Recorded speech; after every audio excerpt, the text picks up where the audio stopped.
Welcome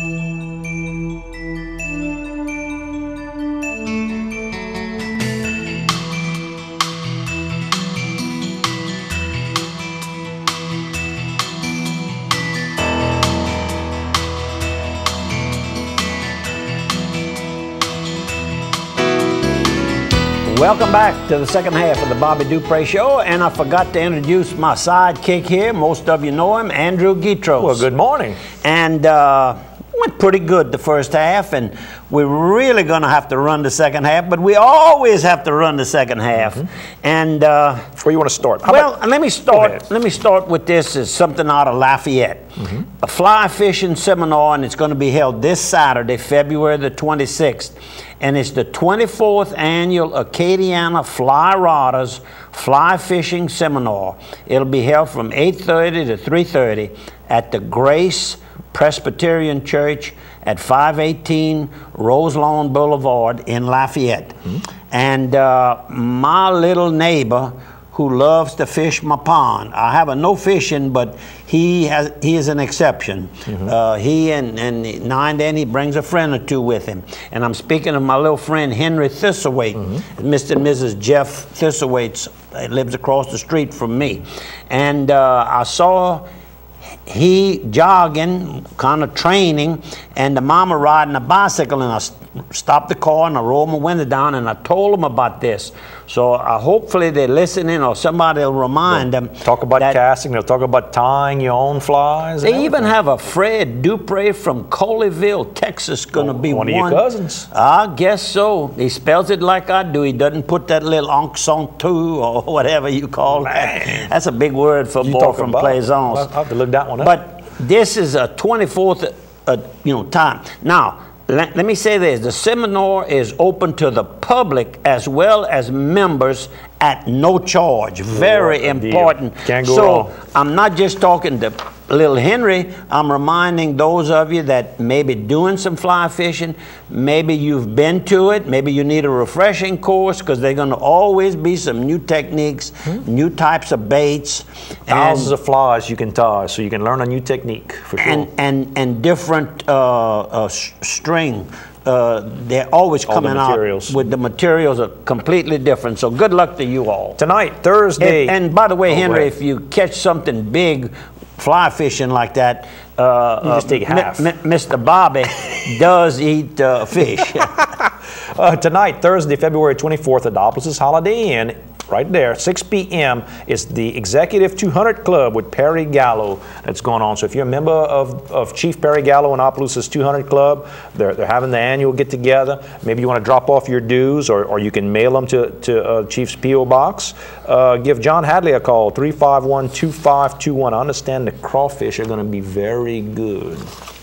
Oh, the crawfish, the season, it was very encouraging. The news last night showing that this warm weather we've had the last about 10 days, they're coming back out. They're getting hungry. They want that good, fresh Cajun air. Yes, sir. And they are eating that bait, and we're going to eat them the next day. We're going to eat the bait secondhand. That's correct.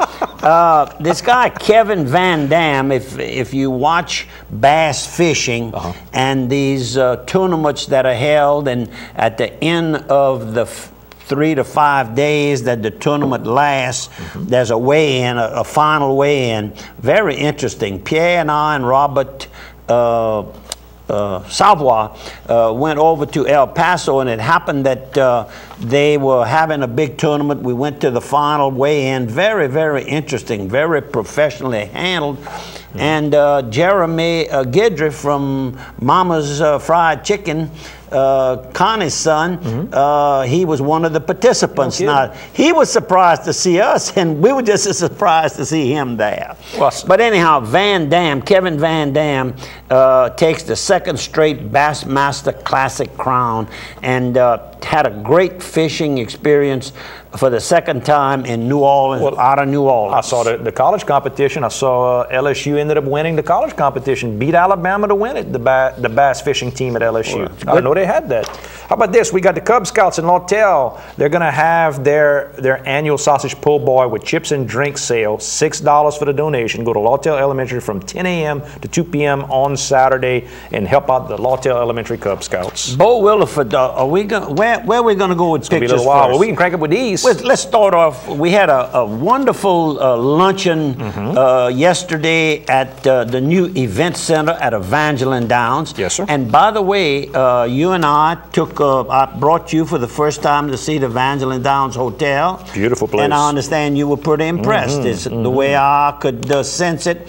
And the occupancy is already getting better and better. So we want to thank all of you for recommending to your friends when they're in our area. They could be maybe going to Lafayette or something like that. Ask them to look at the facility at the Evangeline Downs Hotel on the premises of the Evangeline Downs Racetrack and Casino. And we just want to thank everybody. Joe Fred and I and a few others put up a few dollars, not any kind, but we were trying to encourage Mr. Jim Bervin.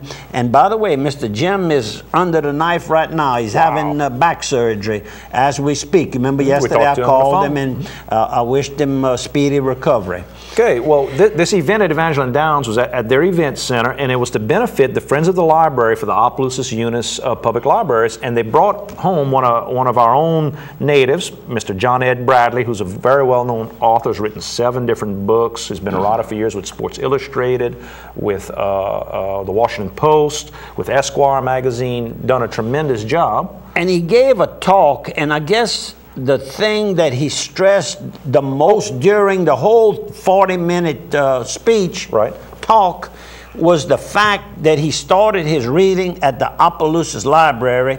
His mom, who is in the picture, Miss Verbal, would load up the kids in her station wagon, and they would go down there Saturday mornings, and they had to check out some books, and then they'd have a contest. Well, that was in the summer. They'd have a contest of who would read the most books. And John Ed was originally famous for being a 4-year offensive line letterman at LSU. He was an all-state center here in town. And he said he was ashamed to tell. It was cute. It's really a good story. Didn't think the coaches would be impressed with a guy that wanted to be just a rider. He thought he had to be a doctor, an attorney. That's what he told. That's what he told Coach McClendon when he came to recruit him at their home on Delma Street, and he even named the street and everything. I mean, it was really an interesting conversation that he had with us. I call it a conversation because we took it as a conversation. Let's show some of the folks we had there as well. This was...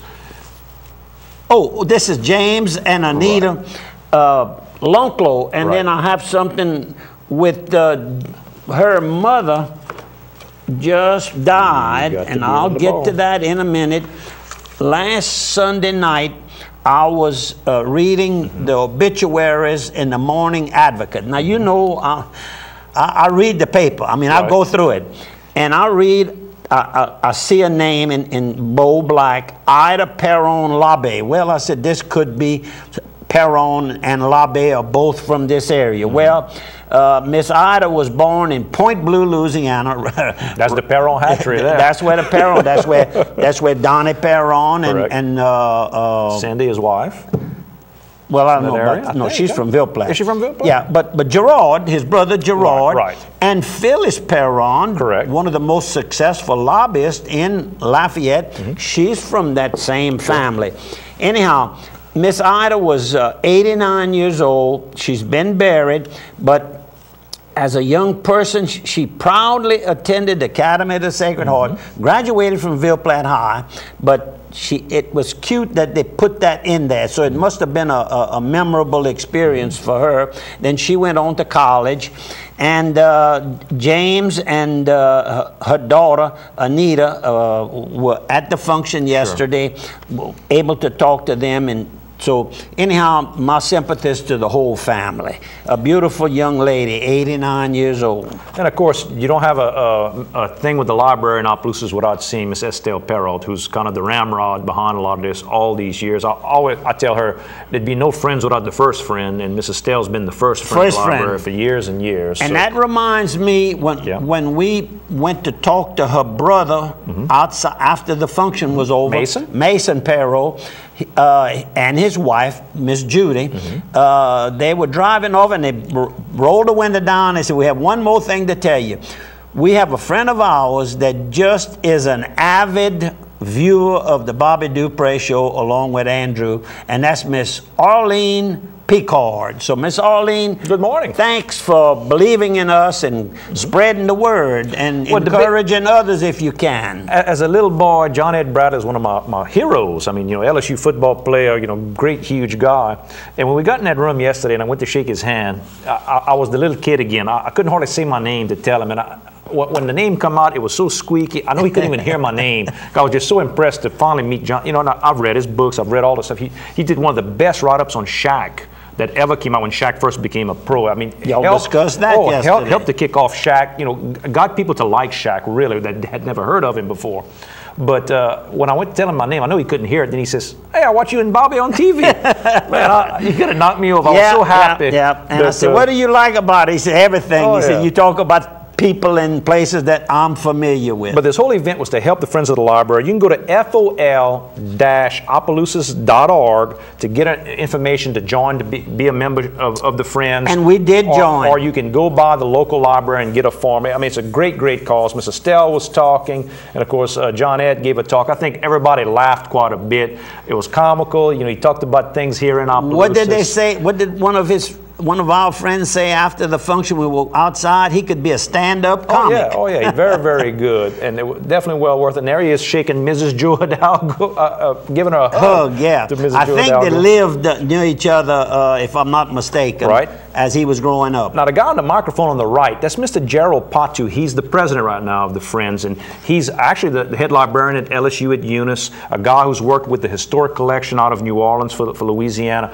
Brilliant guy, great guy. We're very glad to have him. Look at Scott Pete in that picture. Yeah, and Scott Pete, and I see Al Boudreaux in the background. We got a whole big crew. And of course, the Carrier cousins were there too. One with Hope for Opelousas, and the other with the Lighthouse Mission. They both do a lot of charity work and giving back to the community. First cousins doing similar type of work in little old Opelousas, Louisiana. Exactly, and I didn't get a picture of Miss Gina Tuttle's face, of course, John Ed's sister, but and of course now she was also recognized as the new president of OGH Board of Directors here in Opelousas. Exactly, does a great job there. And who else was there? Our own friend, Mr. Herman Fuselier. My neighbor, when he was born, I was his backdoor neighbor. He's the PR man from Barnes & Noble out of Lafayette. So if you need a copy of John Ed's great book, It Never Rains in Tiger Stadium, and you don't have to be a football fan to read it and like it. All the ladies comment about how great of a book it was. Go by, they've got it in paperback now for you as well. And our own Freddie Herpin and Miss Judy were both there covering it for the Daily World. And look in the background, I see Matt LeBlanc from KDCG with the camera. So we had good turnout, great coverage, a lot of great people. Now this is a picture we got from Mr. Bo Williford with the Raging Cajun Boxers. Yes. And that was for they're getting prepared for the Louisiana State Golden Gloves, and that's Mr. Tremaine Jones. Yes. And Mario Cardenas. That's correct. Mario's first fight, and they both were winners. And of course, this weekend, they'll be participating in the Louisiana Golden Gloves, which is set from the 25th to the 27th. 25th will be Friday, and the 26th, 27th, and that's going to be held at the N.P. Moss Middle School Gymnasium. And they asking that you please consider. We'll see you on the other side of 3. If you like boxing, this is boxing at its very best. These amateur boxers give everything they have, and Bo and Deidre and a whole group of others do a great job of promoting and encouraging these youngsters to do their best, and occasionally one will turn professional. And one of those who started as an amateur is Bad Chad